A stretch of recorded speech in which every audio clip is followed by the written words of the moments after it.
Ma mission TV, le miroir du monde. Mbote na bino bandeko balandi ya ma mission télévision o ezali nouvelle formule to telebino awa na kati ya ma mission télévision bo mesana na yango parce que bengami na kombo ya magazine yango nde banda kopesa bino ba information donc à travers cette magazine de to banda voyager na bino na kati ya avec information mikolo na mikolo. Ma mission TV. Na actualité ya mukona lelo to saleli bino élément oyo etali bongo reprise ya guerre mupanzi ya Bunagana topé SRP démocratique du Congo oyo comment déjà kopé sa passe que sali mikolo ebele oyo mboka na biso zaki occupé na ba M23 to moni pe ndenge ba nomination ya ndenge na ndenge uti ko salima au sein armée chef de l'état buta belelaki même ba communauté internationale a belelaki ba SADC a belelaki ba force régionale ka solution za kité mais ko kamwa mukona lelo to moni affrontement moko salemi entre FRDC na ba M23 na territoire ya Rutshuru yango to bongisi libino après plusieurs mois ya occupation ya Bunagana par ba M23 oyo ekotisa zunguluke na mitu ya ba Congolais na kolongola bango ndambu ya espoir komona ndenge eteni ya Est ya République démocratique du Congo ezali kaka kokende boye na maboko ya banguna lelo na batongo population ya Rutshuru ela muka babanda mbala moko koyoka loyembo eyule zoye bomaye batala boye ba FRDC azali très motivé bazali kokota zamba bien bibundeli nyonso bozali komona ebongo tango bandai ko attaquer eyaki ndongo po ezaki kaka masolo ya ba kujum boum boum donc si ba moko M23 battu bayaki kotia na se ndenge tozali koloba boye mwana ya kimia précaire et koti awa na territoire ya Rutshuru boyebake situation oyo ya ba M23 et salisi chef de l'état Félix Antoine Tshisekedi ba calcul ebele ya ndenge na ndenge lokola moboti oyo azali na piaka kasi bana na ndaku bazali na posa balia batonda azali koyeba te soki ye moko pe amikomisa Damas tonini na yango etindaki na Fachibe Beton asala nomination na changement ya commandement au sein ya armée congolaise bino moko bomonaki ba vidéo esukilaki na ba réseaux sociaux wapi epai ba généraux bisusu ba bongwanaki na bango ba talaku ya union sacrée musica c'est-à-dire ba boaka kinde ba cri ya kokumisa mokonzi ya mboka ba zali bongo ko préparer featuring na concert ya Celio Scram oyo ekobeta mabongo na Yimika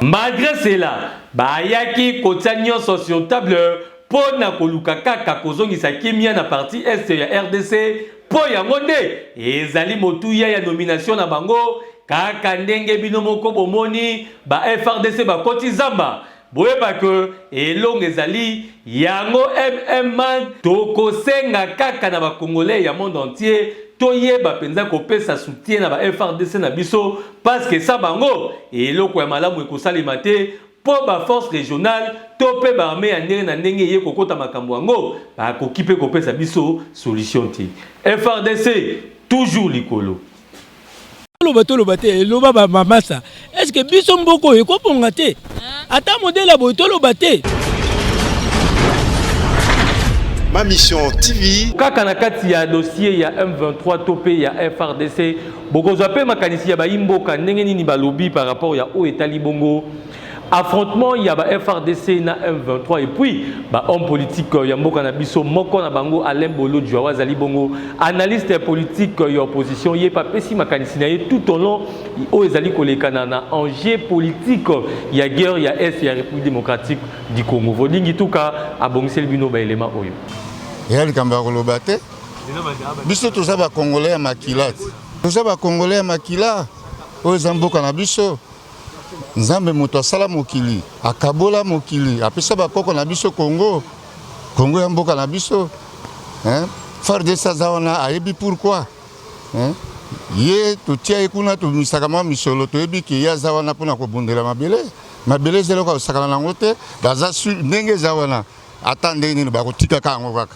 po eza ya biso mais wana eza mosala tovota mpo na bongo bastratégie nyonso wana ezokonte yango wana ezopesa baresultat eza esengo mpona biso bakongole koyeka kino tofrappe tosali eza esengo bakongolo nyonso bayebaka kongo eza ya biso bakongolo nyonso bayeba ezala bafardc la police service nyonso ya sécurité na biso petit peuple mboko eza ya biso lokola eza ya biso tokosoutenir toujours fardc mpo torécupere mabele na biso esengo nde yango wana mpenza ya makasi bana mboka eza mboka na biso ata tozolala nzala likambo te me mabele eza ya biso likambo ya mabele basakalaka nango te bozokana meme na ntango ya kala bayuda bazobundela nini mabele donc eloko tokosenga epa bakonzi ya mboka bayebake mabele eza eloko ya motuya koleka makambo nyonso ti lelo tozokana bapalestine kuna bitumba ezaka likama mabele donc biso mpenza ifo tobundela mabele na biso mpo elongo eza ya nzambe parce que moto apesa biso mabele. Merci beaucoup na moto posenga réplique na biso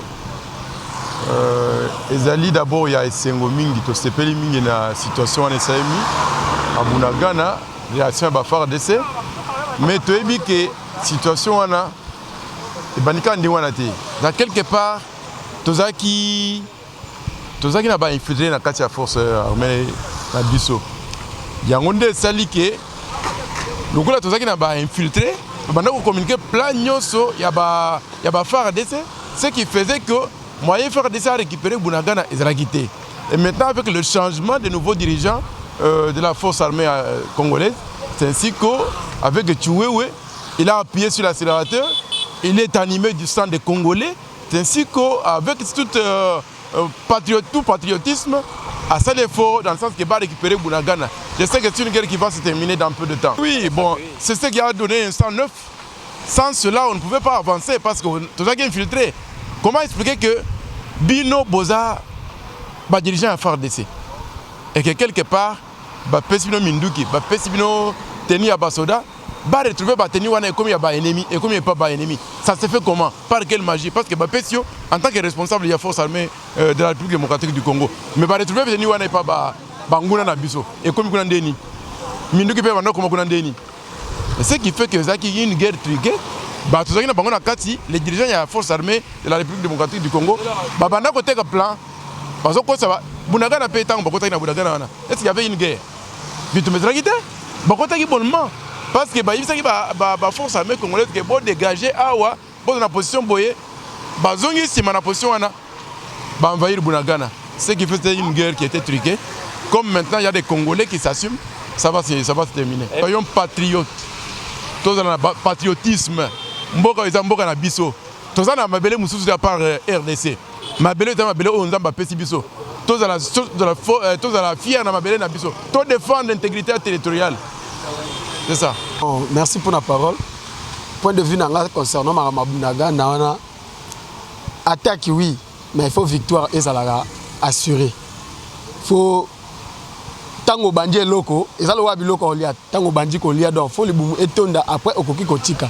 Donc FARDC na biso longona na bango babu de l'école ndenge sengeli et puis changement ya ndenge otolo ba changement na tête ya commandement ya armée ça bien tu oui a continuer ko servir mboka a trahir te lokola ba o wana ba lekaki il vraiment asimba bendele ya Congo ndenge bana Congo ba yoka pasi biso nyo sotoza na simana a été soutenir yo ça la bien. Non en fait plutôt encourager bango balancer qui fait recrutement de 18 ans à 25 ans voire même 30 ans pourquoi intégrer nos armées. Armée ça ni moko donc symbolique ya mboka. Ce que quoi c'est que mboka peut quoi. OK. Il faut tout le monde en des réalités. Ceux qui me concernent mboka ça va nomination moko pia pena que résultat bana mboka wamona que oui quand même ba nomination auto salema. En tout cas mokonzi mboka eba ki ko sala nomination ndenge sengeli. Oui, en tout cas côté on a tout encouragé et puis ceux qui tombent vraiment que boitina suka en tout cas to pesa mukakoso pa mokonzi mboka. Bon. Mais ça nga ko lo ba ezate ba Congo to za la ka ini tozaka na bolingo mboka po toyebi ke oyo nyonso toleka eza pasi ya mboka eza congolais ya est ezala ya ouest congolais moko te oyo akosepela makambo bazosala biso na banguna na biso oyo baza na kati ya armée na bamboka ya bapaya donc tozala uni tosoutenir mokonzi tosoutenir FARDC po ete mboka na biso bendele etombwama likolo kwa. Pourquoi décréter état de siège? N'est-ce pas pour nous remettre fin à l'insécurité? Oui. Tant qu'on va décréter état de siège, M23 ils ont quitté. L'état de siège ils ont quitté justement. À Barrique, toko n'engé toza ko décréter, topesi après ça d'abord ultimatum dans les groupes armés. Oya lingia sa mandate, oya lingia zonga mulongo te. Toko frapper sévèrement. Dixit monsieur Félix Sekedi. Et après il décrète l'état de siège. Les gens pensaient que le corps de Baki qui a frappé, tant que l'état de siège n'est pas frappé. Les opérations, il faut pas renforcer pour qu'il va sentir force de frappe et armée. Ces groupes armés, oh, Bazari, Kobomabatu, Bazar continue à vivre, Bazar continue à opérer. À Bakissi, c'est-à-dire état de siège, et Bakissi M23. Mais ce fait, c'est qu'il vous dit qu'il faut renforcer la capacité, il y a l'État, il y a qu'à réagir, mais M23 y est, à frapper l'État, à s'installer. C'est qu'il y a négocier là-bas. Il y a une aberration. On dit état de siège pour mettre fin à l'insécurité, oui. Mais en même temps, on va signer des accords bidons, inutiles, mal réfléchis, inconscients, pour signer des accords dans le cadre de l'EAC. Décision de l'EAC, Bazakoya pour se constituer en zone tampon. Décision du gouvernement congolais va sort. Ils allaient pour attaquer les groupes armés. Dites-moi, est-ce les deux options sont compatibles? Comment peut-on chercher? Na côté moko, il y a kolinga ko attaquer Batbaosa Amabe et de l'autre côté, il y a créer un mécanisme pour que Batbaosa Binobosa Amabe. Est-ce normal? Ceux qui vont ici, état de siège, na zone tampon, est-ce que c'est compatible? Monsieur Félix Sekedi est en train de vous vendre du vent. C'est du mensonge. Monsieur Félix Sekedi a Tekimboka. Ma mission TV. Mboula Moko et Betty on a vu le province il y a Kinshasa en tout cas bon Belanga ils vraiment pas si parce que ceux qui bilemo botali ba image Bogondi maté que République démocratique du Congo au Yekenan Sango et puis on va promettre qu'il y a ngo que kozala Allemagne d'Afrique ndé et ko bongwana e balé parce que et puis vraiment pas si caméra na biso et tant que mingi pena ba ko ya ville province ya Kinshasa pour na kotala ndenge nini mbule sali ba dégâts surtout na commune ya Bandalungwa ko banda kaka na po ya makelele ti kokoma na baka ya wiza passe bongo na commune ya Kasavubu sur l'avenue Victoire ko banda kaka na sayo ti na rond-point Victoire et ce qu'il y a côté localisalité côté mususu kutu mawaple ba o bazana kata ndaku ba o batika na kata bandaku ba o ba bimeba gene misala tozali komi tuna soki ba kozonga bandaku ndenge nini nyoso o ezali et compétence topé absence ya l'état congolaise sur le plan territorial mingi na gouverneur ya ville Gentini Ngobila chaque fois population bande ko belela yo papa na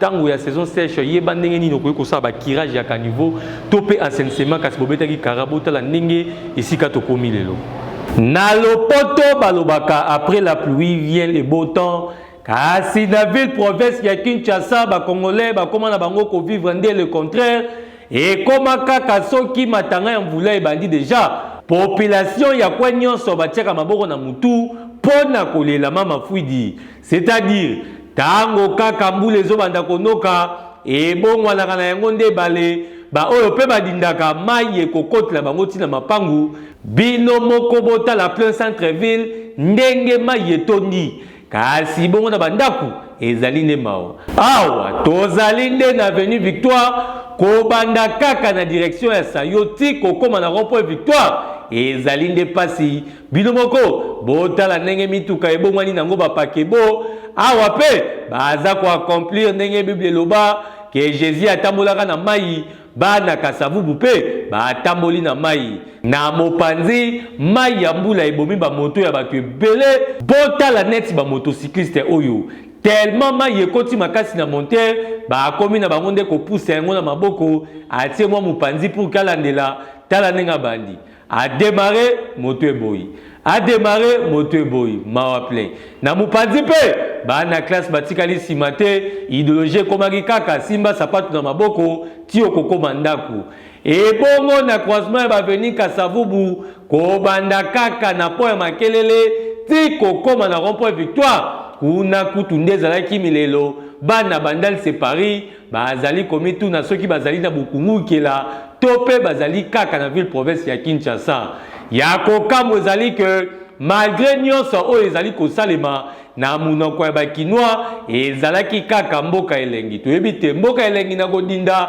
to mpe mboka elengi na kovivre kitoko bino moko boyoka ndenge bapeseli na mikro ya bamission télévision tozomona Allemagne Afrique yango oyo biso tolela Allemagne Afrique yango vraiment yango oyo bokosa biso pardon boorganize élection so bodouble kaka bodouble mais 2028 toluki ata motu mosusu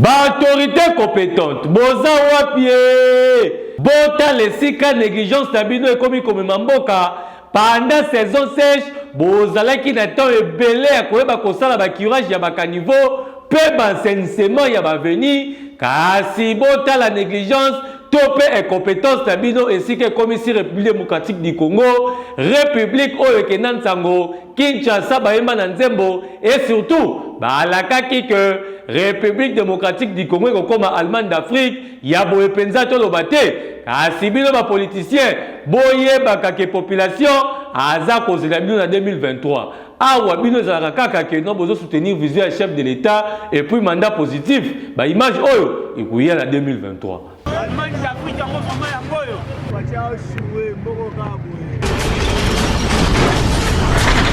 Ma mission TV. Daniel Safouna, excellence ministre et affaires foncières et Molène de Sakombi par rapport il y a appel topé il y a demande au Daniel Safouna ça la raïmi coloniaux sont tellement mon qui trop c'est trop à comment on a commis ta vu ministre bénéficie dossier que non 209 appels manqués à Daniel Safouna le comment on ta vie Daniel Safouna promettait qui a une motion na maboko ba ko motion de défiance dans l'Assemblée nationale en tout cas il peut si pas si makasi na ba congolais boye ba ke etiki pe ba politique na biso kimiate moko ya ba politique ya mboka na biso ya opposition Alain Molodjoa il pas pesa qui m'a continué par rapport il y a dossier il y a bras de fer il y a Daniel Safoupé ministre il y a fait foncier Molène de Sakombi. Le 30 décembre 2018 ezalaka date moko oyo epesaka ba congolais makoki ya kokende na ba centre de vote pona mapona pona ko permettre na bango ko élire président de la République pe Assemblée nationale ya sika pour que moi espoir ezonga na mitema ya ba congolais kasi Assemblée nationale yango mawa désordre na désordre et bongo côté théâtre to éviter soki to comparé yango na parlement du rire ya ba Michel Gou ba élu du peuple ba koma na bango ko beta ba ministre ya gouvernement matolo pour soki motion à défiance et continue Assemblée nationale bango ba kozwande mosala ya koyeba ko défendre bango yango bomonaka makambo esalemaka na ministre ya PTNT Kibasa Maliba na dossier ya RAM oyo ezalaka kaka lisolo ya kutukutu be oliaki nini soso ndenge moko pe na oyo uti kosalema na ministre ya transport Chéribert Okende ezalaki na yango kaka lisolo ya misa ya catholique bandeko boboto bondeko mise esili tozonga na ndako na kimia malgré incompétence na ba secteur na bango oyo ezali vu na ba congolais nyonso mais bazali toujours ko demeurer na ba poste na bango oyo bazalaka na yango toujours nzokande honorable Daniel Safu akomisa na ye excellence Molendo Sakombi bilanga ya mbongo soki mpiaka ekoti na ndaku ayegobuka mwana bela ayebilanga soki pe alingi kokende kosala mwa pétage mkolo ya weekend asambuyaka lisusu te akozwa kaka tsomo na litoyi ye wo allo excellence moins 5000 kasi lokola babakano na 9 jours ezalaka ya moyibi jour moko ya nzambe asenga boye excellence abeta evi mbala moko adasuka eloko ya bolulu mata ye makambo nyonso mabebi bino moko boyoka ndenge ba vérité ya conversation ebimi na poisse. Donc vous avez le pouvoir de tout donner, de tout vendre. Ça c'est ça c'est monsieur Daniel Safou qui m'a diffamé. Comment ça? Moi, ma famille, lors d'une vidéo qui est sortie, des accusations sans fondement, d'une méchanceté inouïe. Tout ça parce qu'il m'a fait du chantage. Ça fait 2 ans qu'il me fait du chantage. Je vais vous montrer quelque chose. C'est quand même un député national, il a des informations. C'est vous qui le dites. Parce que ça, ce n'est pas le comportement d'un député national. Je vais faire un exercice. Je vous donne mon téléphone, regardez les échanges. Vous pouvez descendre jusqu'en bas, vous verrez. 209 appels en absence en 2 ans. Chaque fois que vous le décrochez, c'est l'argent. Daniel Saf. Pessanambo, j'ai des problèmes. Pourtant, il est député.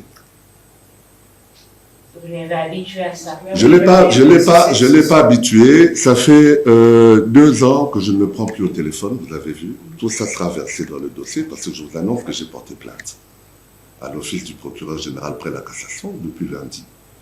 Il devra répondre à toutes les accusations dont j'ai fait l'objet. Méchanceté, tout gratuite. Vous ne spoliez pas les terres. Mais quel terrain? Je peux vendre. Est-ce qu'on peut vendre un fleuve? Est-ce qu'on peut vendre un fleuve? Les fleuves, ce sont les berges. Les îles, c'est la loi insulaire, il est député. C'est l'urbanisme.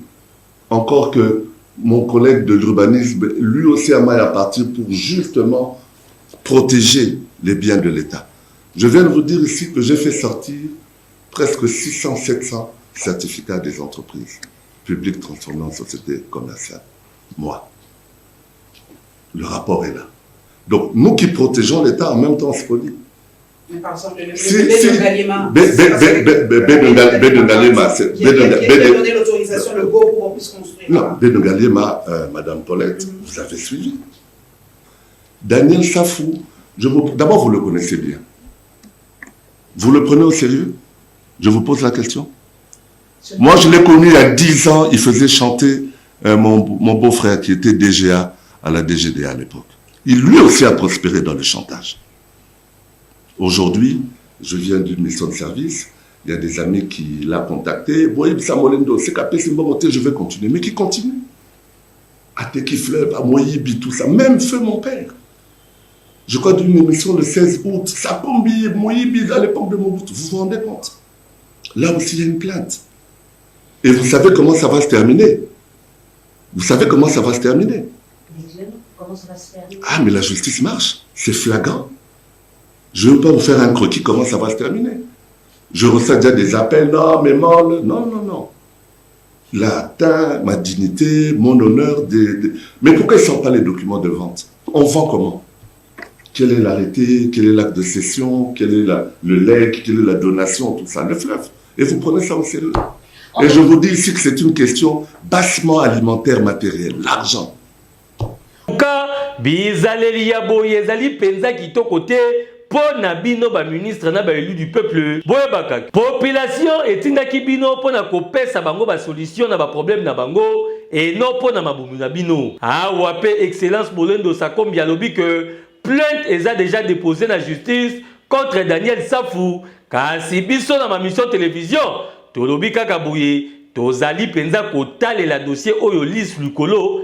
Bon, quelle est la qualité à ma parlementaire? Comment ma affairiste? Oyoki Sango, Batangi Daniel Safou.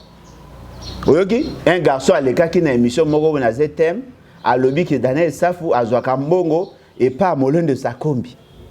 Pas ça, non. Mbongo la base, sur quelle base? Oh non, mais sur base, lorsqu'on donne à un contrôleur l'argent, c'est pourquoi? Pour que ça ait contrôle. Ouais, Daniel Safou. Oh, mais garçon là, vous avez lobby que Daniel Safou a Zouaka Mbongo et pas Molendo Sakombi. Chaque fois qu'il y a un personne qui a tellement. Ce qui a été pas Molendo, c'est de la corruption. Alors dites-moi comment une société peut-elle se fonder sur base de l'immoralité? Okay, tout ça, c'est la ligne de Mbosso. Na uti ko sa ba cause. Tu as 5 tonnes. Tu as bien pour que ne voter. Ça c'est Mbosso. L'immoralité a atteint son paroxysme. Mais vous avez des élections. Bala ko cité yé makambo ya bambongo awa. Atinda kabana eba ko nozwa bambongo. Dixit Perro Louara. Avec des preuves, avec mis ba preuve que papa. Alors dites-moi, comment peut-on construire notre société sur base de l'immoralité? Ma mission TV. Totika la kaka na marambotali Assemblée nationale et comment couper sa passe na ba Congolais. Il y a 2 fois ba Congolais ba comment se poser ba question ceux qui kaka ezali ba élu du peuple au ba voter en 2018 ba ngona nde bazana Assemblée nationale. Topé bazana ba ba fiston sai ba la phénomène la DSOB ba sangisa ba Mike la Duchesse ba Hans Luzolo nde bazui ba tie ba ngona kancha Assemblée nationale.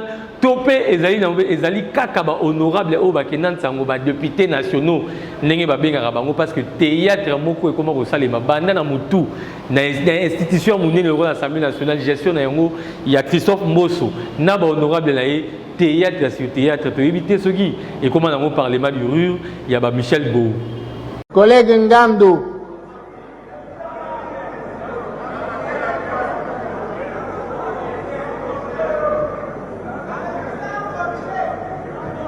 collègue Ngando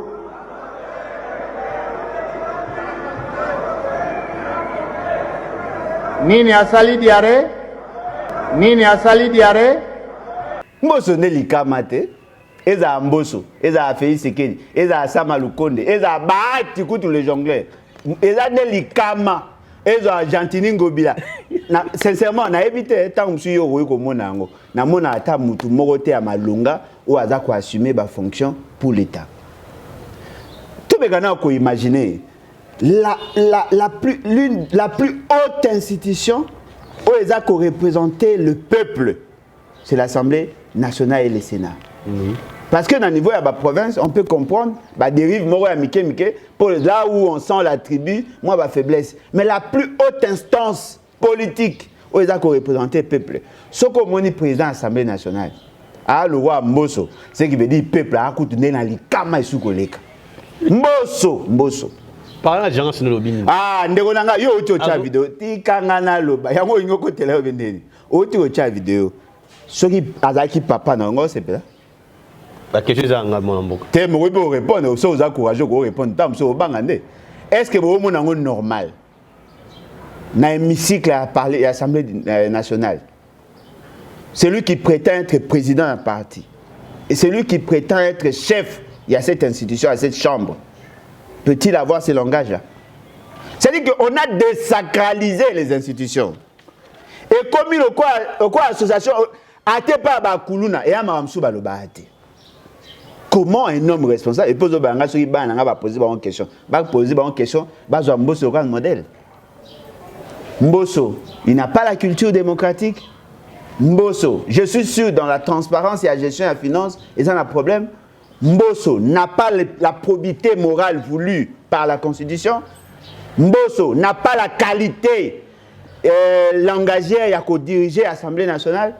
Mbosso n'a pas la capacité managériale pour orienter l'Assemblée nationale. Il est là juste par la seule volonté de Moutoumoro, Félix Tshisekedi. Parce que Bangonde va permettre que la majorité parlementaire va passer la majorité parlementaire. Est-ce que vous avez un sigatoza? Est-ce que vous comprenez pas si Nabiso Ezali? C'est comme ça que nous sommes gérés. Boyene toza géré. Vous imaginez que Mbosso, Azako Pekisa ba député, ba kota en profondeur sur des grandes questions. On débat sur le budget. Après que tika ba loba, ba kota en profondeur. On débat sur la loi sur la réduction des comptes. Après que tika ba kota en profondeur. On débat sur de certaines lois. Alors, quelle est la qualité que vous donnez à la production? Posez la question à M. Mbosso. Depuis qu'il est président de l'Assemblée, alors comment on a fait un mandat? Combien de lois il y a sali? Combien de réformes initiées? Combien? Tout de même en termes, il y a proposition de loi. Le gouvernement a fait combien de projets de loi? Les parlementaires ont fait combien de propositions? Est-ce que vous avez imaginé ce qu'il y a? Aucune production. Il y a Malonga ou Basali. Ma mission TV. Nanyo soto ko laksa bino moko pebo sa analyse botiki la biso ba suggestion par rapport ya ba élément to bongse bino moko na lelo surtout au Assemblée nationale bon nimelanga ezali vraiment pas si parce que si ka bozali commis tout na ba question est-ce que parlement au Péné Zali pour sa solution na problème ya ba congolais. Et puis pour na dossier à Bunagana boutique la suggestion est-ce que ndenge chef de l'état sali ba nomination to pe changement ya commandement il faut apporter un plus pour que to récupérer Bunagana à FRDC si a télémi pour na ba affrontement. Et puis pour na dossier à Daniel Lessafou wana tikeli bino moko boye ba gérer puis biso tozota ya la kaka justice ndenge excellence Moline de Sako Balobi ba tchaki déjà plainte donc toza ko zimele yango na liso ya mibale.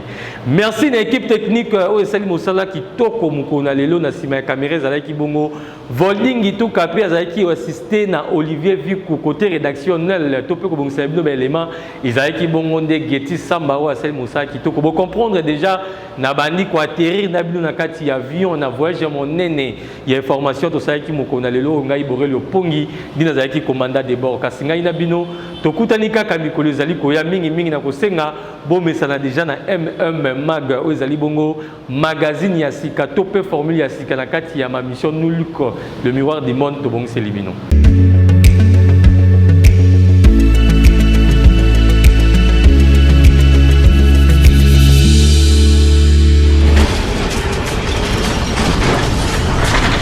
Ma mission TV, le miroir du monde.